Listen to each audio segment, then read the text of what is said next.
వీధి కుక్కల స్వైర విహారం రోజు చాలా మంది పిల్లల్ని కరిచి చంపేస్తున్నాయి. రేబిస్ వల్ల చాలా మంది పిల్లలు తల్లిదండ్రులకు దూరం అయిపోతున్నారు. వాళ్ళకి కడుపు కోత మిగులుతుంది.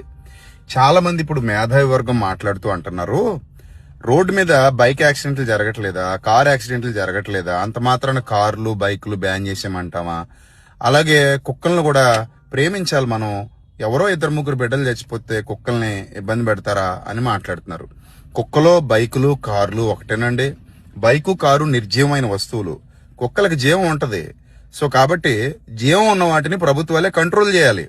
దోమల్ని ఏమైనా చేయగలుగుతున్నావా? మలేరియా వచ్చి చచ్చిపోవట్లేదా, డెంగ్యూ వచ్చి చచ్చిపోవట్లేదా? అఫ్ కోర్స్ దోమలు మనం బ్యాట్లు పెట్టి చంపేస్తున్నాం, దోమల్ని కాయిల్ పెట్టి చంపేస్తున్నాం, ఆల్ అవుట్ యూజ్ చేస్తున్నాం. దోమ కుడుతుంటే మనం ప్రేమగా కుట్టించుకోవట్లా, ఒక్కటి కొట్టి దోమని చంపుతున్నాం. సో కుక్కలు మన పిల్లల్ని కరిచేస్తుంటే మనకి పిల్లలు ఇంపార్టెంట్. వీళ్ళకి కోళ్లు కోసుకు తినేస్తారు, బాధ ఉండదు. మేకలు కోసుకు తినేస్తారు, బాధ ఉండదు. గొర్రెలు బర్రెలు కోసుకుని బిర్యానీలు వండుకుని తినేస్తారు, బాధ ఉండదు. కానీ కుక్కల్ని, పిచ్చి కుక్కల్ని తీసుకెళ్లిపోతుంటే, పిచ్చి కుక్కల్ని చంపుతుంటే వీళ్ళకి బాధగా ఉంది. ఒక విషయం చెప్తాను, జాగ్రత్తగా వినండి. మీకు కుక్కలు అంత ఇంపార్టెంటో మాకు పిల్లలు అంత ఇంపార్టెంట్. మీకు కుక్కలు ముఖ్యమైతే మాకు పిల్లలే ముఖ్యం.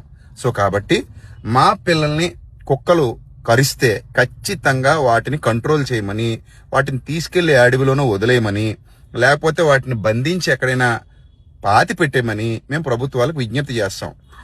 మీకు అంతగా కుక్కల మీద ప్రేమ ఉంటే, కుక్క ప్రేమికులందరికీ నా ప్రేమపూర్వక విజ్ఞప్తి ఏమిటంటే, దయచేసి అనాథాశ్రమాలు పెట్టినట్టుగా, వృద్ధాశ్రమాలు పెట్టినట్టుగా మీరు కుక్కల ఆశ్రమాలు పెట్టండి. ఇమీడియట్ గా కుక్కల ఆశ్రమాలు పెట్టి వాటికి మీరే ప్రేమగా పోషించి, వాటికి వ్యాక్సిన్స్ అవి మీరే వేపించి, ఫండ్ కూడా మీరే జనరేట్ చేసి, మీ ఆస్తులు ఖర్చు చేసి చక్కగా కుక్కలతో మీరు హాయిగా ఆనందంగా కాలం గడపండి.